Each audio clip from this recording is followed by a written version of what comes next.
সুপ্রিয় বন্ধুরা, আসসালামু আলাইকুম। নিউ ওয়েব বাংলার পক্ষ থেকে আপনাদের সকলকে শুভেচ্ছা এবং স্বাগতম। সুপ্রিয় বন্ধুরা, আপনারা লক্ষ্য করবেন বাংলাদেশের রাজনৈতিক আকাশে এখন নানা দুর্যোগের ঘনঘটা। বাতাসে কান পাতলেই নানা রকম ষড়যন্ত্রের আভাস পাওয়া যায়। সম্প্রতি মির্জা ফখরুল ইসলাম আলমগীর উনি তো সরাসরি বলেই ফেললেন যে বাংলাদেশকে নিয়ে গভীর ষড়যন্ত্র হচ্ছে এবং এই ষড়যন্ত্র নস্যাৎ করার জন্য উনি দ্রুত নির্বাচন চান। তার ফলশ্রুতিতে যে উপদেষ্টা নাহিদ আছেন, ছাত্রদের প্রতিনিধি, তিনি সরাসরি বলে দিয়েছেন যে নির্বাচন বাংলাদেশে হবে, তবে তার আগে যে চলমান সংস্কারগুলো সরকারের হাতে নিয়েছে এই সংস্কার কার্যক্রমগুলো সরকার সফলভাবে বাস্তবায়ন করবে।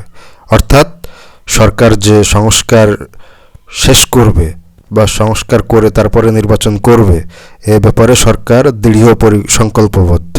এখন আসি আসলে যে ষড়যন্ত্রের কথাটা বলা হচ্ছে, এই ষড়যন্ত্রটা আসলে কিভাবে হচ্ছে, কাকে নিয়ে হচ্ছে, কবে থেকে হচ্ছে, এগুলো যদি একটু আমরা বিস্তারিত আলোচনা করতে চাই তাহলে খুব ক্লিয়ারভাবে দেখতে পাই আসলে বিএনপির পক্ষ থেকে যে ভয়টা পাওয়া হচ্ছিল যে বর্তমান সরকার মাইনাস ফর্মুলা নিয়ে এগোচ্ছে, হতে পারে সেটা -1 বা -2। প্রকৃতপক্ষে বর্তমান সরকার চাইছে বিএনপিকে মাইনাস করে দিতে।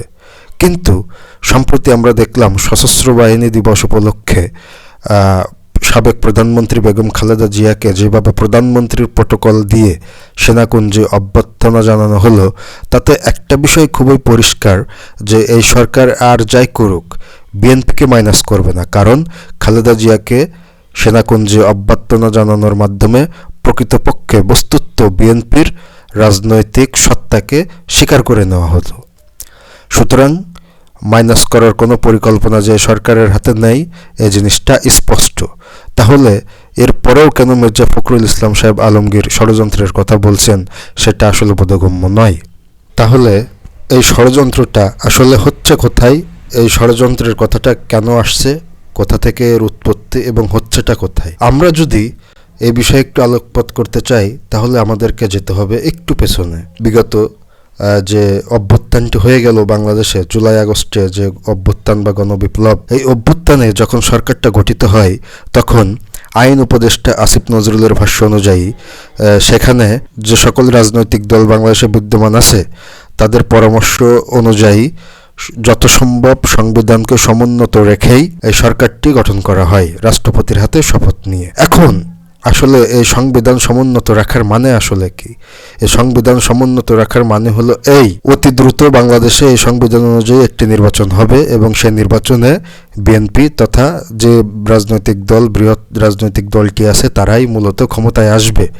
আর অন্যথায় যদি সংবিধান পরিবর্তন হয়ে যেত, যদি বিপ্লবী সরকার গঠন করা হতো, সংবিধানকে পাশ কাটিয়ে যদি নতুন সংবিধান রচনা করা হতো, তাহলে সেক্ষেত্রে ক্ষমতায় আসার জন্য বিএনপিকে যথেষ্ট বেগ পেতে হতো। সুতরাং ষড়যন্ত্রের বীজ আসলে সেখানেই পুঁতে রাখা হয়েছিল, আর সেই ষড়যন্ত্রের ধারা এখনো চলমান এবং ওই একটি ভুলের কারণেই, সরকারের একটি ভুল বা সেই যে একটি রাজনৈতিক দলগুলোর যে ষড়যন্ত্র, সেই ষড়যন্ত্রের কারণেই মূলত এই অন্তর্বর্তী সরকারটি এখনো ধরছে। সে পারছে না তার ইচ্ছামতো কোনো সুবিধা মতো পছন্দ মতো কাজ করতে। সে যখনই কোনো কাজ করতে যাচ্ছে তখন সে দেখছে তার হাত পা বাঁধা, যার কারণেই মূলত সে কোনো কাজ সঠিকভাবে করতে পারছে না। বিশেষ করে সংবিধান সংযোজন, বিয়োজন, এ ধরনের বড় বড় কাজ যেগুলো আছে, রাজনৈতিক দল নিষিদ্ধ সহ ভাইটাল যে কাজগুলো আছে, যেগুলো আসলে একমাত্র বিপ্লবী সরকারের মাধ্যমেই করা সম্ভব, সেই কাজগুলো আসলে অন্তর্বর্তী সরকার করতে পারছে না, কিন্তু এই কাজগুলো তার করা প্রয়োজন। তো আমি মনে করি ষড়যন্ত্রের কথা যদি বলা হয়ে থাকে বা ষড়যন্ত্র তত্ত্ব যদি বাস্তবায়নের কথা বলা হয়ে থাকে, সে ষড়যন্ত্র আসলে শুরু হয়েছিল এই অভ্যুত্থানের পর থেকে রাজনৈতিক দলগুলোর পক্ষ থেকে। রাজনৈতিক দলের মধ্যে কোনো ষড়যন্ত্রের আভাস নাই, তাদের কার্যক্রমে তেমন কোনো ষড়যন্ত্রের গন্ধ পাওয়া যায় না, আলামত পাওয়া যায় না। যদি সেটাই হতো তাহলে তারা খালেদা জিয়াকে কোনোভাবেই প্রধানমন্ত্রীর প্রটোকলে সেনাকুঞ্জে অভ্যর্থনা জানাতেন না। তো আসলে বর্তমান যে বাস্তবিক প্রেক্ষাপট, এই প্রেক্ষাপটে আসলে এই যে বিপ্লবী সরকার, যেটাকে আমরা বলতে পছন্দ করি বিপ্লবী সরকার, আসলে এটি একটি অন্তর্বর্তী সরকার, সাংবিধানিক সরকার, এবং এই সরকারকে হাত পা বেঁধে ফেলা হয়েছে।